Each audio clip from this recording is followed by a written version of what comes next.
The battle for gold at 61 with the defending world champ Ono taking his act to the United States and Penn State University. This weight now belongs to Tsuda. Those two have been training partners for years, way back, even in the years before high school. Ono and Tsuda attended the same high school, went to the same university. And now with Ono gone, it is Tsuda's opportunity to defend that title for Japan in this weight class. Well, I don't know if he's gone per se, but working on hiatus, another continent, exactly. Teammates, actually, Monosuku will be teammates with Luke Lillendahl, who we just watched win his first senior international gold medal. So lots of good things coming for Japan. And interesting because the men's freestyle wrestling team was the story of the Paris 2024 Olympic Games. They just had this incredible performance at almost every single weight class. And it was something that we hadn't necessarily seen before. We know about the dominance of women's wrestling in Japan, but the men's wrestling had always been so technically precise, but we really saw this breakthrough of not only their ability to kind of compete on a physical level, but also this like fun creativity in their style of wrestling, which is so exciting to watch. Did you see that coming from Japan at the Olympic Games?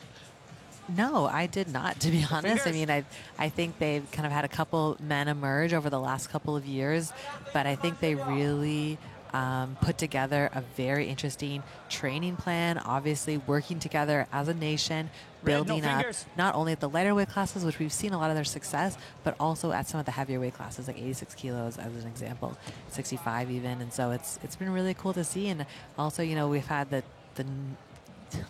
stalwarts of men's freestyle, Iran, USA, other countries that compete, but it's great to see a new country emerge as a superpower. You look at who Japan is going to send to Zagreb this year. You know, they have Sakamoto at 57, Tsuda at 61, Kayuka 65, Takahashi 74, Kamiya at 79, Ishiguro's both 86 and 92. Yoshida at 97, Yamamoto at 125. So they have a lot of familiar names back for Japan. They set their world team following their Meiji Cup earlier in the year, and that is a team that can certainly keep the tradition, the recent tradition of performing well and follow up their Olympic showing from Tokyo. Can they now defend that success at the World Championships in Zagreb? Will definitely be one of the aspects to keep an eye on. It's going to be a lot of fun. And maybe disappointingly so far, this has been, you know, quite a tight, close match. We haven't seen a lot of attacks getting opened up here. Just the 1 point on the board.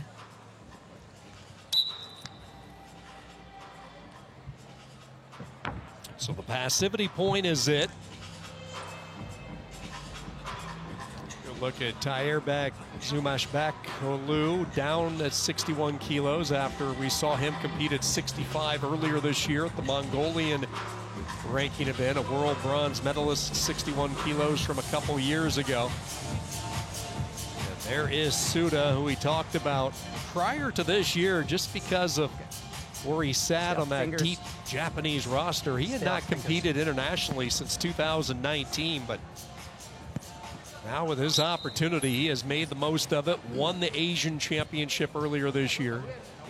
In a position to win gold with the ranking series, and he gets to his first offense of the night. Thrust up and over, though, underneath by Olu. See how they go on the points here. Tsuda right back on the control. Going to attack that lower half. He's still looking to get control here on top, or almost trying to get on top. And they haven't confirmed the points on the board. Okay, then now they have. So they did end up scoring that action. 2 for that chest wrap popover for Zumashbek, and then 1 for the go behind for Tsuda to regain control there. Yeah, just the reversal on the 1 for Tsuda. 3-1, Olu with the lead.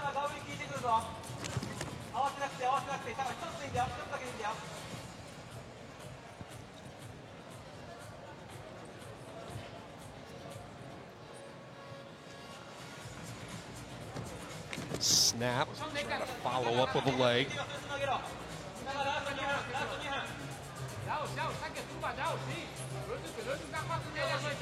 With Zumashbek, he wants to keep his level change. He wants to keep his hands on Suda, not give him the opportunity to snap, open, create that space, and therefore create those angles. So here, Zumashbek is doing a really great job. You can see the strength in his arms. He's got like that steel rod of his spine, keeping a nice, solid base that's going to be really hard for Suda to break through.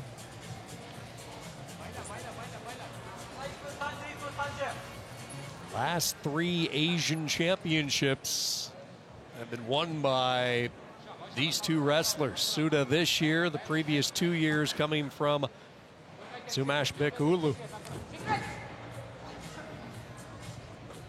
Suda in on that leg. Now he has it up into the air. Plenty of time, plenty of space. Shelves up that leg. Look at the recovery, though, by Olu. Tremendous job there. Suda thought he had the 2, but Olu not allowing it. Heavy hips here, trying to smother that head underneath. That is twice he has escaped harm's way with some crafty defense. Different situations there. Suda did a great job of making the adjustments, getting up with the legs, but then he kind of rushed a little bit. And here he is trying to go for that last ditch attack, driving onto the legs. He wasn't able to score here, and then they got put into that front headlock position out of bounds. Blood. We do have a little bit of an injury time here. Maybe some blood.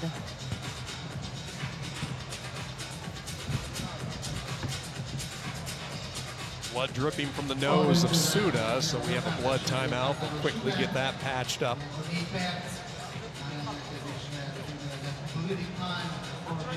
Suda not used to being in this position since he was inserted into the lineup at 61 kilos this year for Japan. His 3rd international competition. He's won gold at his previous 2 showings, but now trailing 3-1, and he might have caught the kneecap of Tyrebek with that nose, which might have caused this timeout. Exactly, and what we just saw there, that was the adjustment. He actually like kind of faked to the right, straight to the left, shot to the right leg of Zumashbek. He made that adjustment by coming around, getting up here, but this is this beautiful defensive readjustment here from Zumashbek to get back. Now the flexibility and the balance after getting your leg treetop like that to get back, recover, and not give up any points. Suda's going to keep shooting. 3-1. Fingers. Zumashbek Olu with the lead. It was unfortunate blood time because you could just see Suda was picking up his momentum. He was breaking through. He was so close to scoring there, and that really gave Zumashbek the opportunity to take a deep breath, reset, and see he's just so solid here with 20 seconds left. Suda with a snap, with that go behind, takes him over to his back for 4. How about that from Suda? He will snatch the lead, goes up 5-3, short time. Tyrebek looking over, and that is going to be it. They actually go just 2, but the criteria still was Suda. That chairman came up with the decisive vote in 2, a challenge coming from Tyrebek's corner. Suda thought it was 4 as well. You add it up, though, whether it's 2 or 4, it's still going to be a Japanese gold medal. Exactly. I'm actually glad they're challenging it because I want to see what just happened again.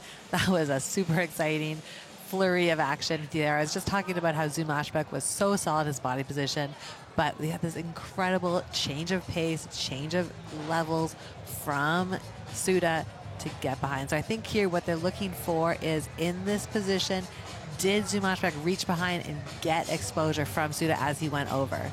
We saw Suda literally do a cartwheel on his head, but I think he was exactly vertical instead of any angle with his back exposed in that position right there. Great athleticism. Judge decision on Matt Beatty. Blue wrestler completes his body lock. Red goes from standing position to danger position. No counter attack. 4 points blue is confirmed. The challenge is 1. So the 4 that I originally thought was going to be called actually goes to Suda here, so he gets the 4. Comes on the challenge from Tairback, and Japan rallies to win the gold at 61 kilos. And there's just